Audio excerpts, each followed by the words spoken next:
So the market is currently obsessed by inflation. It's obsessed by the central banks. It's obsessed by interest rates going super high. We saw Bill Ack coming out yesterday saying, interest rates need to go up to the moon. I step back from the narrative and start looking at, okay, what is the reality of that?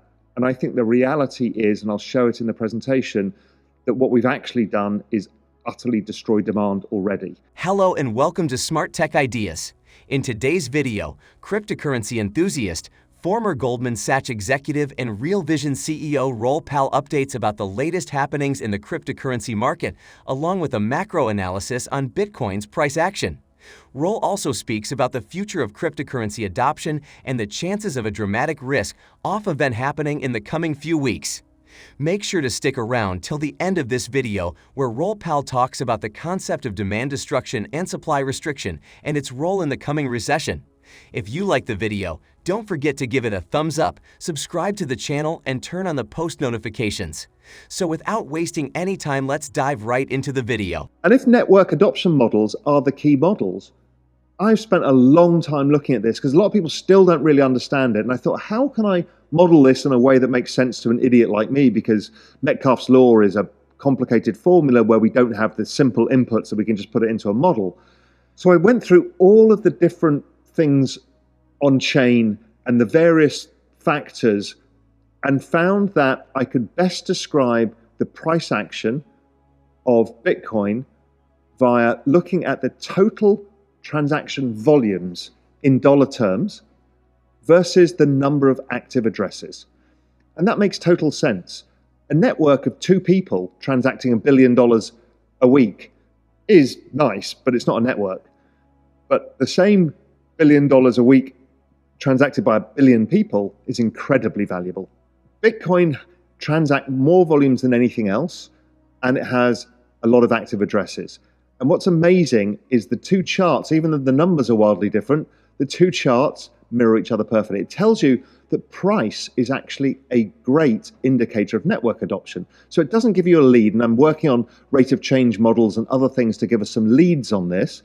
But generally it tells you cryptos are generally well priced by the market. It's very efficient in what it does. The price of Bitcoin plunged to its lowest since the year 2020. After setting its high standards in November 2021, the crypto plummeted exponentially, wiping away most of the investors' wealth. The declining Bitcoin price even led major cryptocurrency exchanges like Coinbase and Binance to tank massively in value. The crypto ecosystem went down into the full meltdown mode in May when Bitcoin tanked below the $30,000 mark. The accelerating declines of popular cryptocurrencies like Bitcoin and Ethereum quite clearly demonstrated that the losses incurred by the cryptocurrency market cannot disappear overnight. After Bitcoin declined, the period of panic enhanced when USD fell and imploded the entire Terra ecosystem. The cryptocurrency fell entirely, wiping away more than 98% of the investor profits. But in the broader cryptocurrency market, even though most investors chose to walk away from Terra Luna, a majority of the investors held their Bitcoin tokens with the hope that the crypto will soon rise again. Crypto story is still a technological adoption curve. It's still Metcalfe's law. It's a slow year for adoption, but adoption's actually been sideways. People haven't left the crypto ecosystem like they did in 2018, which is why we've had a much more of a sloppy sideways range. And I think that adoption continues, and if it continues this way, by the time we get to 2030, we end up with 5 billion people or 4 billion people using crypto. This chart's actually been updated since, and we found that the rate of adoption was even faster. Last year, we had about 186% rate of adoption. You can see what that's like compared to the internet. Overall, it's about twice the speed of internet adoption, and that's truly extraordinary. And it tells us that going forwards, even though the internet, as it becomes a more adopted network, the rate of growth comes down, but the numbers become huge, and that's what's important to the valuation of the market cap of crypto. So again, if we look at these updated numbers, even if we assume some slowdown, whether it slows down by the same percentage change that the internet did after year 6, starting at 5 million users, took year 6 after that, it started slowing down to 43%. If we adjusted by the same amount, we get to 76% growth in crypto, we still get to 2.8 billion users in the next 4 years. If we slow it down to match that of the internet, we get 1.2 billion users. And the internet at that stage was at 500 million. So you can see the dramatic increase. And this is what increases the value of crypto. This is Metcalfe's law. This is network adoption. And what we're also finding is technology, each one at a time, comes at a faster speed. So Bitcoin's adoption was extremely rapid. Ethereum has been much more rapid. And I think some of the other layer ones like Solana have been even more rapid than Bitcoin. And I expect that to continue because the base layer was there. Bitcoin was adopted so fast because the internet existed. For quite a long time, the crypto portrayed tight price movements and has eventually failed to break its resistance above $32,000.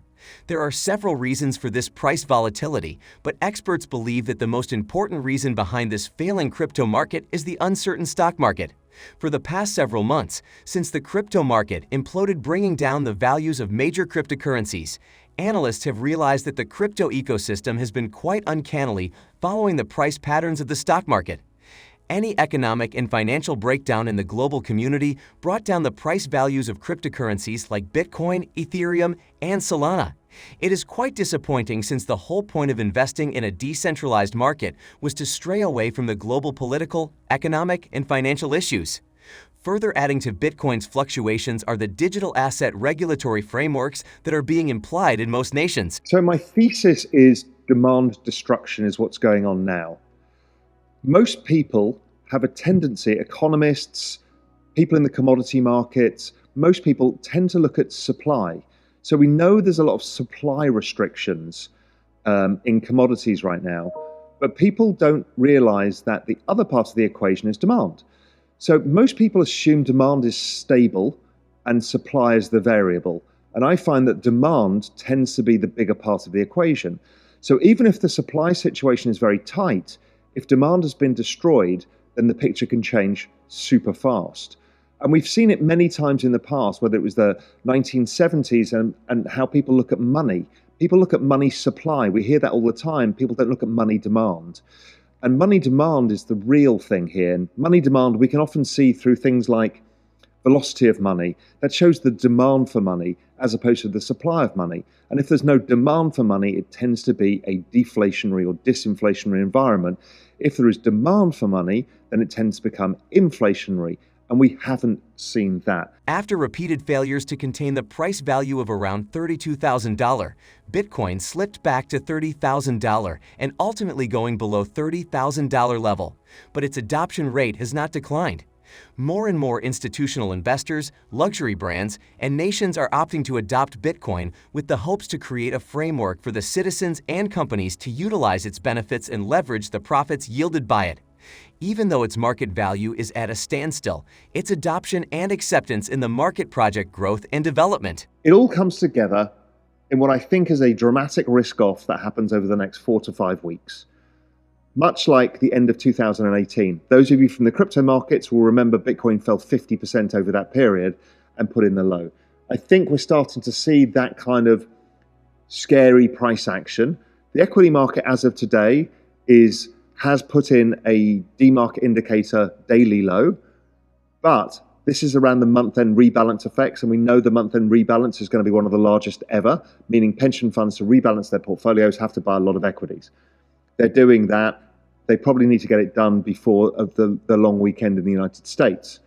After that, I think crypto is telling us it's all going to roll over again, and we'll see the big sell-off. I expect bond yields to continue to rally as they start pricing in the probability that the Fed have to pivot and the economy's gone too far and inflation is broken. I then would love to see oil break. I'm not 100% sure of that one, but I think it's likely. It's mapping very, very well oil in 2001, and oil in 2001, almost identical price action. You can overlay the charts and it collapsed 45%, much like it did in 2018. So I think that's probably coming. That changes the narrative, and eventually the Fed, sometime in the summer, are going to go, and probably after the June meeting, they're probably going to go, okay, we'll monitor the situation, and maybe we won't tighten the balance sheet yet. That signal is the signal for risk assets, I believe. So, do you agree with Raoul Pal that a recession is imminent? Tell us in the comments. Also, don't forget to like and subscribe. See you soon with the next video. Thank you so much for watching.